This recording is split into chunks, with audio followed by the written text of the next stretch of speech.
Gone are the days of secretarial typing pools and hardback desk dictionaries.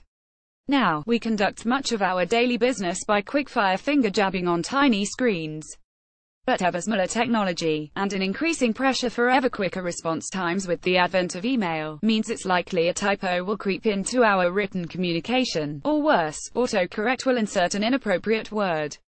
We've all been there. Websites and online publications are littered with typos, and even world leaders sometimes don't pause to check tweets before pressing send. Who can forget President Trump's infamous covfefe tweet? While some spelling mistakes are harmless and funny, many aren't. The humble typo not only has the power to make us appear less intelligent than we are. Poor spelling can also create confusion, a loss of clarity and meaning, and in extreme cases it can cost millions in missed sales and job opportunities. It has the potential to wreck customer relationships and even ruin your chance of finding love online. But if no one is immune and technology is tending to make bad speaking commonplace, take the rise of text-speak abbreviations for example. Is perfect orthography no longer of value, and is it okay to misspell words? Spell check part of the problem. Spell checking tools may seem like the answer, but they also create a new problem, warns Ann Trubeck, an expert in new writing technologies and founder of Belt Publishing in the U.S. state of Ohio. A long-term comparison of errors in university students' essays in the U.S. found that speaking used to be the most common mistake. But the new number one error in student writing is now using the wrong word, explains Trubeck. Spellcheck, as most of us know, sometimes corrects speaking to a different word than intended if the writing is not later proofread. This computer-created error goes unnoticed. New technologies, such as Apple's Siri function, also contribute to the rising apathy toward correct spelling. If you look at the development of technologies, whether it's quill pens to fountain pens to ballpoint pens to keyboards, the goal is to go faster because you want to match the pace of the ideas in your head, says Trubeck. Siri does that the best. An official White House press statement recently called for peace in the Middle East. Autocorrection is probably why an official White House press statement recently called for peace in the Middle East, rather than peace, says Simon Horobin, professor of English language and literature at the University of Oxford. There are all sorts of problems that are going to come up if you think you've got a completely fail-safe method. You've still got to learn how to spell, he says. Previously, written material went through a process of copywriting and proofreading to strip out errors, but now online content goes up very quickly and there are often mistakes, says Horobin, author of Does Speaking Matter and How English Became English. People see their short-term messages as ephemeral, but in fact part of the function of the internet is that it's always there, so years later people are still reading it, he warns.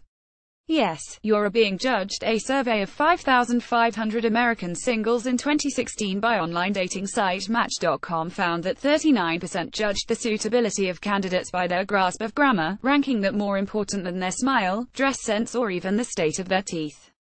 Nothing can make you lose credibility more quickly and seem uneducated than a speaking mistake, and research shows that as soon as people spot a spelling mistake on a website, they'll often leave it because they fear it's fraudulent. Corporations are aware that a portion of their image rests upon correct writing and spelling, says Rosalind Peterlin, Associate Professor in Writing at the University of Queensland in Australia. Nothing can make you lose credibility more quickly and seem uneducated than a speaking mistake, and that includes apostrophes, she says. There have been several court cases revolving around speaking issues, she says, including the recently settled case of Taylor Sons in the UK, where a multi-million-pound legal battle was waged over a mistake involving a single missing letter. Indeed, a lack of a certain level of proficiency may be a barrier to getting a job at all.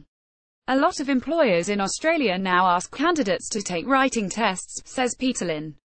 Young people coming out of university may have all the right interpersonal skills, but if they can't write coherently, employers won't give them a job.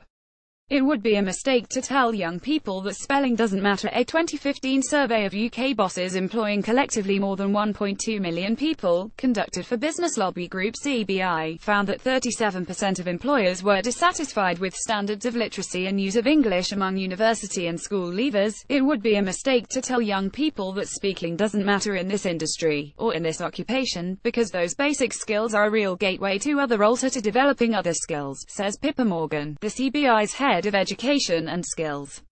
Spelling skills are required more than ever, she says. If you're dealing with customer service inquiries via Twitter, that might be the one interaction customers have with that company, and so the quality of that message, the use of language, is really, really important. It might be just as important as a friendly face in a store or a voice over a phone, says Morgan. When it's okay to vary spelling sometimes though, incorrect spelling, abbreviations or shortening of words is okay. We for example use biz in our tweeting as shorthand for business, Morgan says. And in some contexts, informal language is required. If you send an email to a 21-year-old vice president that says Dear Mr. Jones and you're using overly formal diction, that could be a problem, says Trebek. But even, or perhaps, especially, in the world of social media, self-proclaimed grammar Nazis will call out spelling mistakes. Others try to cover themselves when emailing from their smartphone by adding a rider such as, sent on a fly by iPhone. Please excuse any typos. Where once there were agreed conventions for letter writing, the online environment has created a new in-between form of discourse where we don't quite know what the rules are, says Horobin. While relaxing the rules of spelling, grammar and punctuation might be acceptable on Twitter or in a Facebook post, email is trickier to gauge, he says. Email can sometimes sit between the formal and the informal, just as we adapt our speech depending on whether we're giving a lecture, taking a job interview, or chatting to friends. We need to modify our usage in the digital world, says Horobin. So what's the best approach to adopt? In the meantime, people will judge you on it. That is the harsh reality. Err on using the traditional conventions and making sure that your speaking is up to scratch. Otherwise, people will judge you on it. That is the harsh reality, says Horobin. It's better to be right and to seem slightly fussy and fusty than it is to try and come across as more relaxed and end up upsetting somebody because you've made some sort of basic error that they feel extremely strongly about. To comment on this story or anything else you have seen on BBC Capital, please head over to our Facebook page or message us on Twitter. If you liked this story, sign up for the weekly BBC.com features newsletter called If You Only Read 6 Things This Week.